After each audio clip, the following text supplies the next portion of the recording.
Hey guys, welcome to the channel. So if you watched my video from the other day, I talked about this gluten-free bread cookbook, Gluten Free Artisan Bread in 5 minutes a day.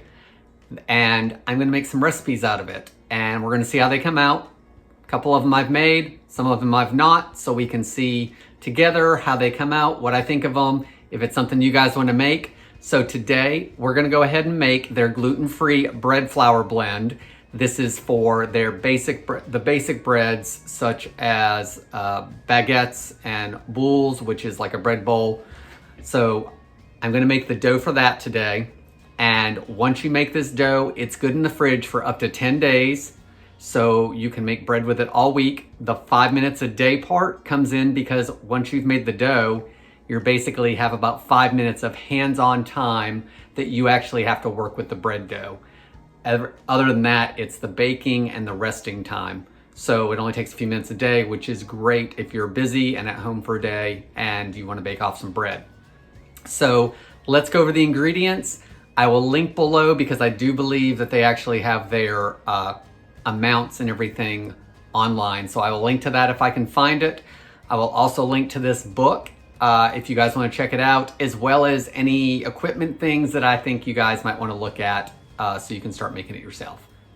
I'm Jamie with SavorySaver. I share gluten-free recipes, tips, tricks, and resources to make your gluten-free lifestyle easier. So please consider hitting subscribe and let's start baking out of this book. So before we get started, you guys need to know that this recipe blend of flour makes 4 pounds of flour, but it's very easy to halve it or to double it if you needed to. So I just mix it up and store it in the fridge. The first time I made it, I halved the recipe because I wanted to see how it worked before I put a big old blend together. All of the flours are relatively easy to find in store or online. I think the book actually says that they use Bob's Red Mill for just about everything. So I can link below if you guys need some access to some of those. So let's go over the ingredients and then we will go over just a couple pieces of equipment that the book recommends and that I think work really well. So the ingredients in their gluten-free all-purpose blend are the ones I have right here. We're gonna use white rice flour, sweet white sorghum flour, tapioca starch or tapioca flour, whatever you wanna call it, potato starch, and xanthan gum. Now the book also gives you substitutions for some of the flours. So if you're allergic to one of them or can't find them, you can also test it with other flours that they mention. So let's go over a couple pieces of equipment. So I'm just starting to where I'm starting to go back and forth with weighing flours when baking and measuring the English way with cups and tablespoons and all that. So I do tend to go back and forth. I am gonna do this by weight because professional bakers tend to do that. So I'm gonna go by weight, but they do list cup amounts in the recipes. So they're easy to follow if you wanna do it that way. So I do recommend a kitchen scale if you have one or getting an inexpensive one. They're under $20. The other thing is that they recommend using some kind of container to mix your flour in, and 2, to mix your dough in. So I got these at Sam's. They're 6 quarts, but I will link below to some if you can't find them. They also have a lid, which is pretty handy to put into the refrigerator. And I'm gonna mix everything in here, and then I'll transfer what I need to another container and mix the dough in that. So I'll have 1 thing of dough as well as 1 thing of any excess flour that I have left.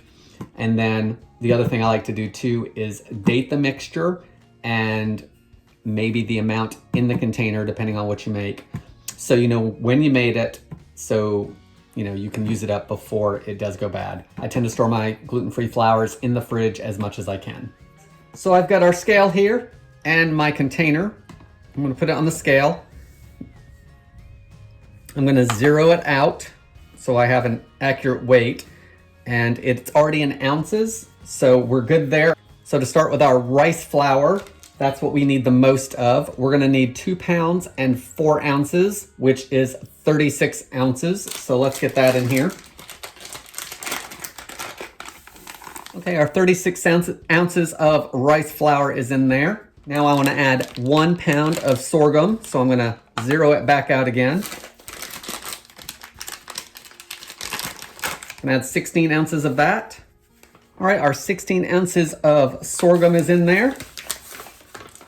Guys, when you're working with gluten-free flours, especially a bunch of them because, to make your blends and all that, if you store yours in the bag, it's a good idea to just put the date on there. That way there you know when you opened it and you can keep an eye on it on when it needs to be used. Just something helpful that I find. Now we need to add our starches. So we're gonna add 8 ounces of tapioca starch as well as 8 ounces of potato starch.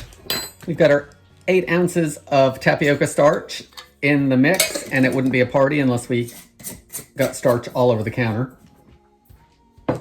Let's add our potato starch. Our 8 ounces of potato starch is in there. So now we need to add our xanthan gum, and we want 1.4 ounces of that. And I've already measured that out, so I'm just gonna dump it in. So everything's in here. The cup measurements for everything, if you need those, it's 6 cups of white rice flour, 3 1/4 cups sorghum flour, 1 3/4 cups tapioca starch, 1 1/4 cup potato starch, and 1/4 cup xanthan gum. So let's move our scale out of the way. Now that all that's out of the way, I've got a whisk here. I'm gonna whisk it up really good to get everything blended. And guys, if you're making a bunch of this like I am, every time you use it, you wanna give it a good whisk again because things settle in the fridge. If your lid fits on tightly, you can shake it up. Okay guys, I just shook it up off camera. The lid did not fall off, which was very good. So everything's mixed up. So let me get the counters wiped down and we will measure some out and make our dough. So now let's get our master dough made so we can get that ready. And I'm gonna use the stand mixer only because it only takes a minute or so to mix it up. You can totally do this by hand with a wooden spoon. I am gonna use the mixer. You wanna mix it for about a minute once you add the water and you want it to be smooth. So I'm gonna use the mixer to help me with that. I'll use the paddle attachment. So I've got my scale back out with the mixer bowl. We need 2 pounds, 3 ounces, which is 35 ounces of our flour blend that's sitting behind the bowl. If you're measuring by cups, you're gonna want 6.5 cups. So now we have 35 ounces of our gluten-free flour blend. So let's add the other stuff to it. You wanna add a tablespoon of yeast, which is 0.35 ounces. I'm going to add between 0.6 and 0.9 ounces of coarse kosher salt, which is about 1 to 1.5 tablespoons. There are substitutions in the book if you have fine salt. I'm gonna add 1 ounce, which is 2 tablespoons of granulated sugar. This says that it's optional, but it promotes browning of the crust, so I'm gonna use it. You shouldn't taste it in the bread when it's done. Next, we need to add 1 pound and 14 ounces of lukewarm water, which is about 100 degrees. So you want it 100 degrees or a little less in Fahrenheit. That's about 3 3/4 cup. So I've got our paddle attachment on. I'm gonna lower it, lock it in place. I'm gonna start out really slow because I don't want this flying up back onto me. So I'm gonna do it super slow, add this. Once it's mixed better, I can turn it up. You wanna mix it until it's really smooth, which is gonna take about a minute, I think, maybe 2. And if you're hand mixing with a wooden spoon without using the stand mixer, it's gonna take you longer, but you want it really smooth. So let's turn it on slow and slowly add this.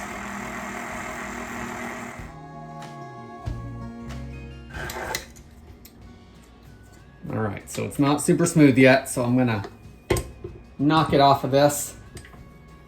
It's pretty smooth.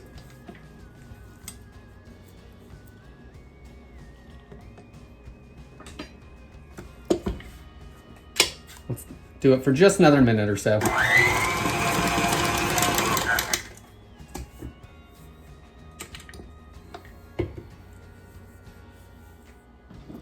Okay guys, our mixture looks like it's pretty smooth to me.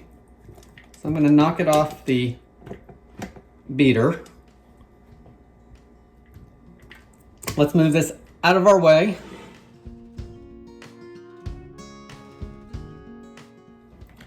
Okay, once all your dough is in the bottom, I'm not gonna smooth it out, but I'm gonna flatten it just a little bit.